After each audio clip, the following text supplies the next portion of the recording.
Welcome back to the Make Time for Success podcast. This is episode 48. I'm so glad you're here.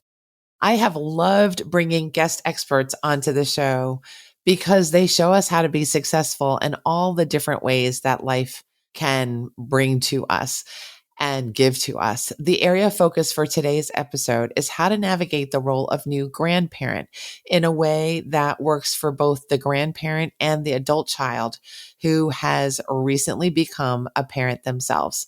I am so grateful to my past guest, Rebecca Snowball, who gave us amazing episode number 37 about the power of yoga, for suggesting that I interview her yoga student and friend, Donne Davis, for this episode. Donne is a mover and a shaker in her own right. She has a passion for helping grandparents and parents connect in a positive and mutually beneficial way around the care and love of the new grandchild. Donne founded the Gaga Sisterhood, an international membership organization for enthusiastic grandmas, in 2003. And in the past 18 years of running the Gaga Sisterhood, Donne has upheld her mission of inspiring grandmas to grow along with their children and grandchildren and to foster understanding between the generations. In this episode, Donne shares strategies for building respect and trust and avoiding intergenerational conflict that are useful for both new grandparents and new parents alike. Donne is such a bright light. I'm so grateful that she came to talk with us. So let's go listen to the episode now.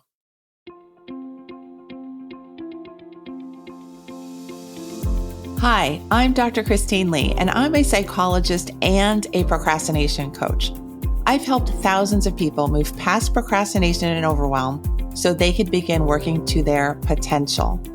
In this podcast, you're going to learn powerful strategies for getting your mind, body, and energy to work together so that you can focus on what's really important and accomplish the goals you want to achieve.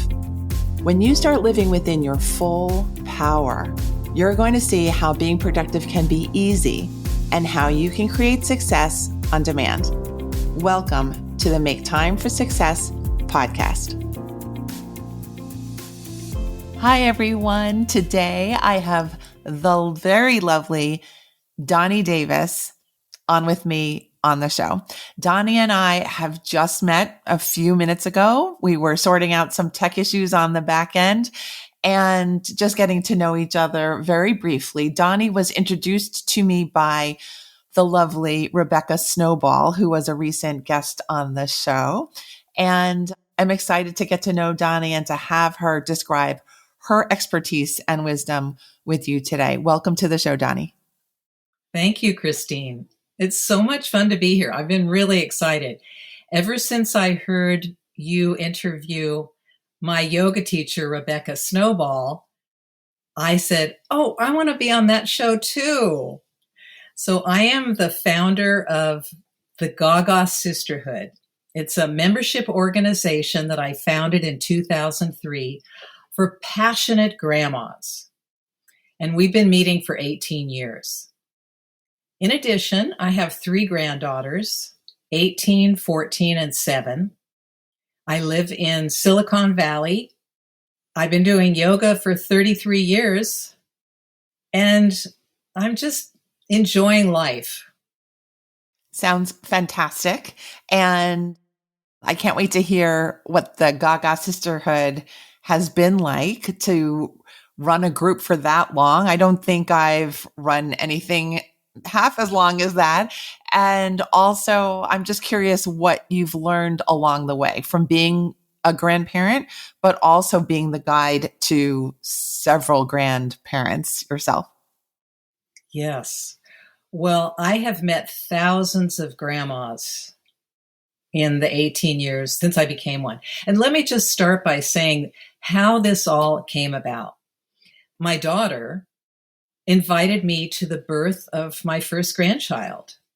And so I was standing at the foot of her bed, right beside the midwife, when that little tiny head emerged and the midwife lifted up the head. And I swear, The baby's eyes were wide open. I looked in those eyes and we connected. I leaped in the air. Then I went running down the hall and I said to my husband, Sonny, we're grandparents. And I didn't come back down to earth for several days. But the funny thing was, when I came back down to earth, I realized I was not the first grandma to feel gaga.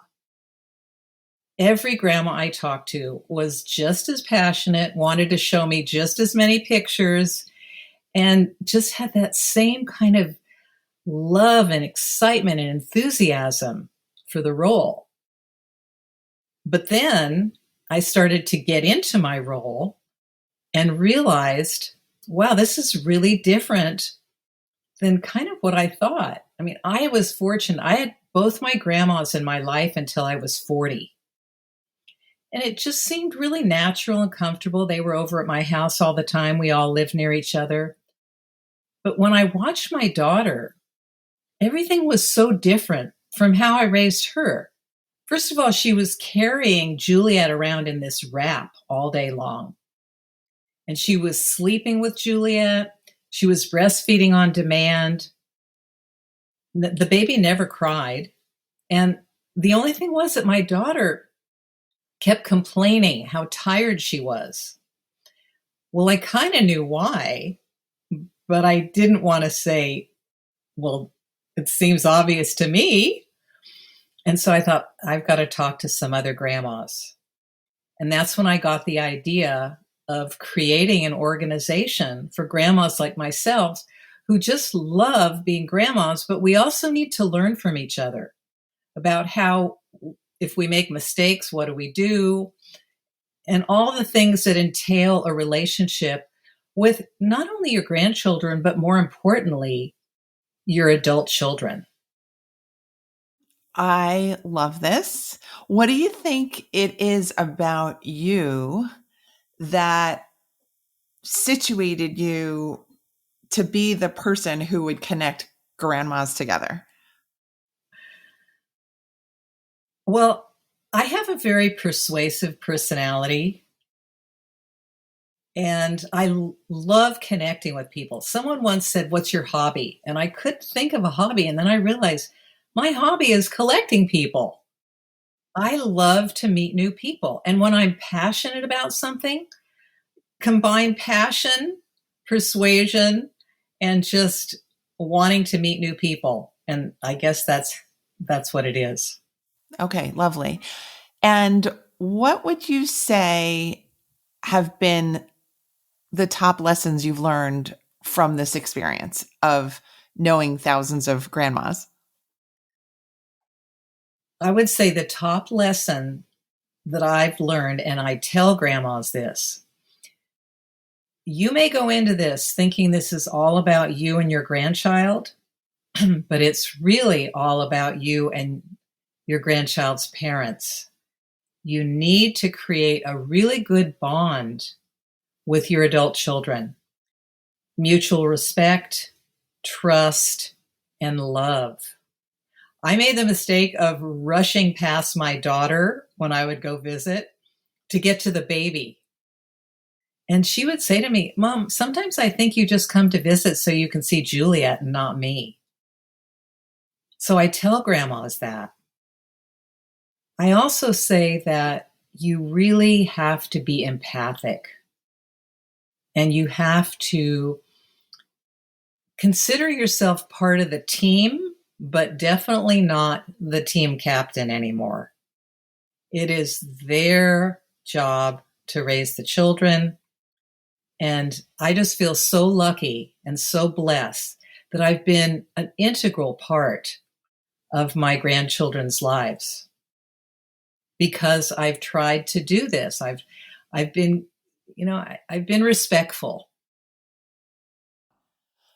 Okay, so are there some stories about grandmas who aren't so respectful about differences of opinion and boundaries and time and space? And how do you help them to smooth out the relationship and make things a little bit easier for everyone involved? There are a lot. There's a whole group of very sad group of alienated grandparents, which is at the extreme. That is not part of my organization, although I do have a member who wrote a book about alienated grandparents because she is one. But more along the spectrum are forgetting that you're not the one in charge, that you need to really help be supportive. And also, you've got to let go of your ego. You can't say, oh gosh, we did it this way. And, it was so much better when we did it this way. Why don't you try it this way? No, you absolutely really have to just let go of the ego and say, I like to think of myself as like a curious anthropologist who's studying a new tribe, and be curious, like, oh, I didn't know about attachment parenting. What's that all about? Or, well, this is really a different kind of diet than I gave you when you were growing up. What's the value of this?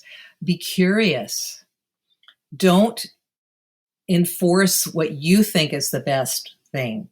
And if they want advice from you, they'll ask, but don't give unsolicited advice. That's the biggest thing. Okay, those are some great grandparenting rules. I think so. Everyone who's listening and who might be on the cusp of becoming a new grandparent, I think this might be an episode that you might want to review and take notes when you do review. So thank you so much for sharing these beautiful words of wisdom. What about the adult children? What would you like them to know, the new parents? What would you like them to know about what the grandmas are going through? We just so want to be part of life with the new grandchild. We want to know how we can help. And I think this is also really important. Expectations. I really believe you should have a conversation with the parents before they even give birth to the baby and say, what are your expectations? What do you want from me? Tell me. And then after they tell you, then say, well, that sounds good. And can I tell you my expectations? And then see if you can find a mutually beneficial agreement between all of you. That sounds like a fantastic strategic plan for making sure that the first conversation is done under really calm, reflective circumstances. So I love that. I've never heard that kind of suggestion for this type of circumstance, and I love it. So thank you for that. Before we shift off the topic of the Gaga sisterhood, I would love for you to tell people how to get into the sisterhood. Thank you. Well, the Gaga Sisterhood is my website, gagasisterhood.com. On my website, I write a weekly blog. I also have a newsletter called the Gaga Zine, which is all kinds of features to connect with your grandchildren. We had a storyteller last month for our speaker, and she gave us some wonderful tips on how to connect with your grandchildren through storytelling. Oh, and I should say that basically what we do in the Gaga Sisterhood is we meet every month on Zoom. And I've been putting on this speaker series for 18 years, basically to serve my mission or to fulfill my mission, which is to inspire grandmas to keep growing and learning along with their children and grandchildren. Because we're not grandmas who are sitting by the phone waiting for our grandchildren to call. I mean, of course we are in some way, but that's not all we're doing. And that's so important. We need to have lives beyond our grandchildren. But anyway, so gagasisterhood.com. I have a meetup group called gagasisterhood.com. Sounds great. I also wanted to let our listeners know that Donnie has a free resource that you can grab off her website too. And that's called 5 Grandma Blunders and How to Avoid Them. Is that correct? Yes. Okay, terrific. And just give us the website address again. GagaSisterhood.com. Wonderful. Okay, now I think I'd like to shift topics because you have so many different topics that you were interested in talking about. I want to cover at least a few. The next topic is ageism. And you mentioned that you were in some sort of educational program around the topic of ageism consciousness. Please let us know what you've learned and what your eyes have been open to about the topic. Okay. It's my new passion. I heard a talk by Ashton Applewhite, who is the author of a book called This Chair Rocks. And she's given one of the most popular TED Talks of all times on ageism. After that talk, I had the opportunity to lead a consciousness raising group for a women's organization I belong to called Revel. And this is for women over 50 who revel in being that age and beyond. So I started the consciousness raising group, and we've been meeting every week for 3 months. There's about 7 of us in the group, and we're all different ages. And we talk about the blatant ageism that exists in our culture and how invisible it is and how we've indoctrinated it within our own personalities and our own psyches. So my eyes have been opened to the cosmetics industry, the media. You know, so often, like, I'm trying to change the stereotype of what grandmas are doing, what modern grandmas look like. But you still see these portrayals of people. And our last conversation was all about Sandra Oh's new show on Netflix, The Chair. Have you seen it? I saw 1 episode so far. Okay, well, there are 3 professors that they want to boot out, and they are shown in the worst, most ageist, derogatory perception. And so we had a long talk about that.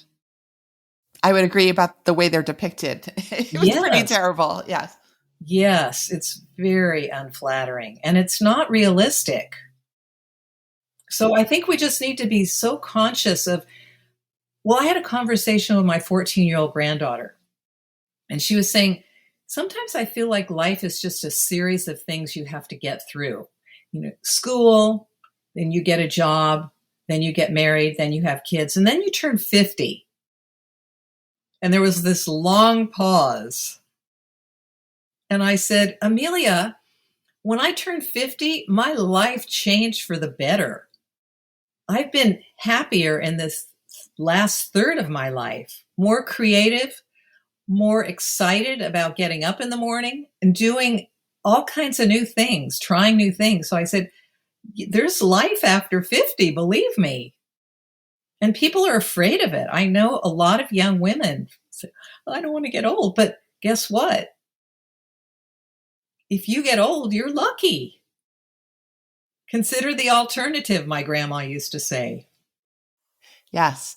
And you're making me think that Amelia's perception that 50 was kind of near the end or thereabouts is very much shaped by an ageist attitude, ageist media. Absolutely. And I'm so grateful Amelia has you, the rocking grandma, in her life, which is great. So what can we do as listeners and people and women to combat ageism? Well, I have an Instagram post that I just created to go up tomorrow, hopefully when Instagram is working again. It's fight ageism. Stop saying senior moment. Freshmen, sophomores, and juniors have them too. That's just a simple thing. Everybody has senior moments, but why call them senior moments? Why not just call like, oh, my brain is like unwiring right now or something. But to tack on the senior part of it, there's just little things that we can be aware of. Saying your age. Now, I think letting your hair go gray is now becoming trendy. But I just want to say this is my natural hair color. And I haven't done any facial surgery. This is just me naturally.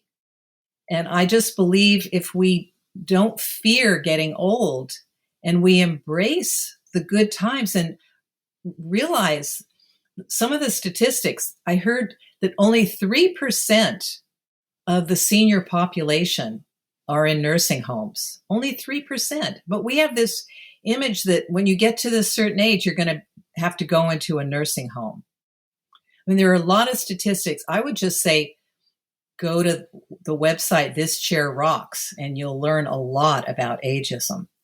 Okay. Thank you for that resource and for just putting this issue in my mind and the minds of our listeners now. And I think I would just add one tip that we can thrive at any age. And that probably should be part of our list of things to do, that we're maintaining a level of wellness and well-being that never ends, that doesn't have to end, that doesn't have to go on the decline just because our age numbers are on the rise. Well, I read that there's 5 things to thrive in aging: diet, sleep, exercise, community, and number 5 is the most important. Find a purpose. And that's what the Gaga Sisterhood has done for me. Beautiful. So everyone, you can tell how Donnie is a font of pieces of wisdom that are really going to help you in your actual day-to-day life and in your life with your children, family, adult grandparents. So go look her up on her website, follow her, join the sisterhood if it's right for you. And now I'm going to shift to another topic. You had asked to talk about the experience of the loss of your husband 3 years ago. And I would love for you to share about him and about what you've learned about yourself since he's been away. Thank you. Thank you for that opportunity. I know he would be super proud of me in the 3 years that he's been gone. I met him when I was 21 and fell madly in love and actually kind of stalked him in a very funny way. I told him I was a bridge teacher, and I wasn't.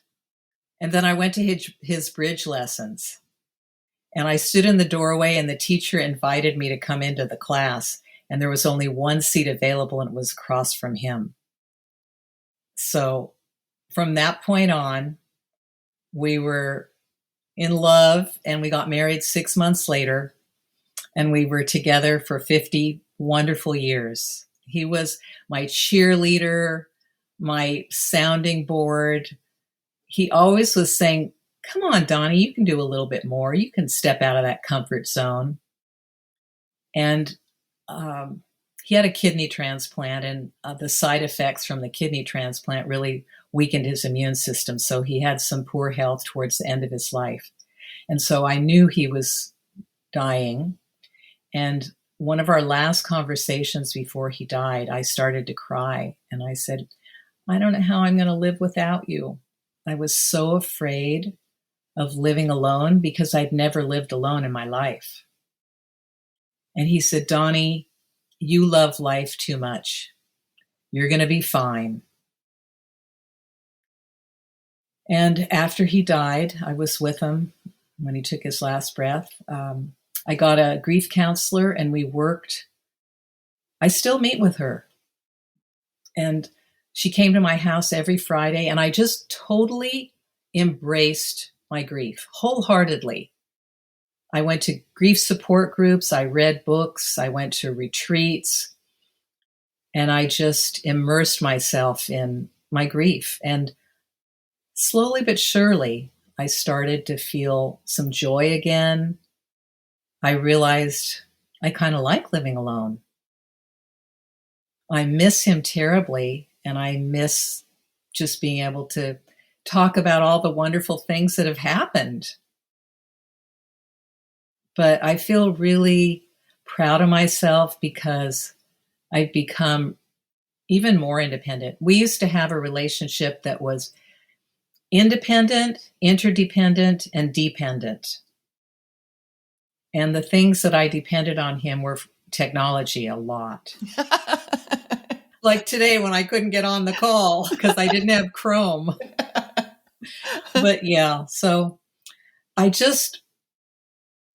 I'm happy that I've learned to thrive without him by my side. And it's great that he ended up being right, that he knew that you would be fine after his passing because you love life. It's very clear to me that you've got a lot of life to share.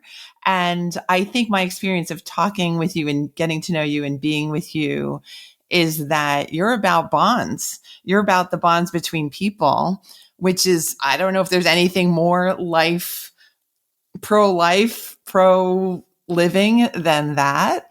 And you're really good at this stuff. So thank you for coming on the show and showing us that and being an inspiration in that particular area of our existences.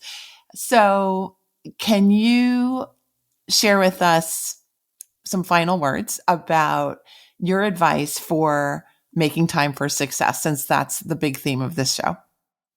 Well, let me just say one real quick thing. It's interesting you said bond, because the tagline of the Gaga Sisterhood is where grandmas bond, brag, and benefit. Love it. Okay, so I have to say that I procrastinated a long time in starting the Gaga Sisterhood because I was afraid of success. I was afraid of rejection. And I just was afraid to take that step. But I have learned that what's the worst that can happen if you don't try something? And so I've just like when I wrote to you, I said, I'd like to be on your show. We didn't know each other, but I thought, well, what's the worst that could happen? And look what we made, a beautiful thing. Yeah. I think the worst thing that can happen is that nothing happens. So that's Donnie's wonderful advice. Take risks, Go for it. Take risks. Live. Yes. And don't worry so much, because we've all got worries, but we all have needs to fulfill, curiosity to pursue. And we have people to support us. Find those people. There are groups all around, not just the sisterhood. I have groups. I'm in groups. There are groups. You're likely a part of groups, even if you don't think of them as groups. So if you're thinking of something, putting something out that is uniquely you, like Donnie has done, please take the next step. Maybe that's what you take out of this episode with Donnie, is that you can do one more step. You could tell your children about it. You could tell your parents about it. You could tell your neighbors about it, and go make that idea a reality. Well said. I love it. Thank you so much. Donnie, you've been a font of wisdom and joy today. Thank you so much for being on the show. Thank you for having me, Christine. We'll see you soon. Bye. Thank you for listening to this episode of the Make Time for Success podcast. If you enjoyed what you heard, you can subscribe to make sure you get notified of upcoming episodes. You can also visit our website, maketimeforsuccesspodcast.com, for past episodes, show notes, and all the resources we mentioned on the show. Feel free to connect with me over on Instagram too. You can find me there under the name Procrastination Coach. Send me a DM and let me know what your thoughts are about the episodes you've been listening to. And let me know any topics that you might like me to talk about on the show. I'd love to hear all about how you're making time for success. Talk to you soon.